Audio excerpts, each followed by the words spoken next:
How to tag someone in an Instagram reel after post. Hello everyone, welcome to this channel. I'm Emily and I'm here to help you out today. So without any delay, let's get started. So first of all, launch the Instagram application on your device and make sure that you are logged into your account. Now after logging into your account, go to your profile at the bottom right corner of the screen, then tap on the reel that you want to tag someone.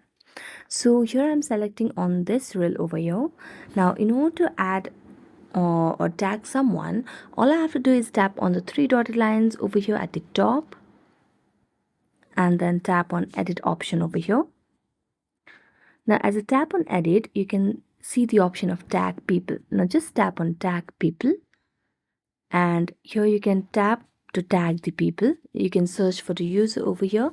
So for example, if I'm going to select this one, then I'm going to tap on that name and then tap on the tick mark at the top. Then tap on tick mark again. Now as you tap on tick mark, you'll be able to save and tag the person in an Instagram reel after posting. So thank you so much for watching this video. If you enjoyed watching it, don't forget to like, subscribe and hit the bell notification for more updates. That's it for today. See you next time.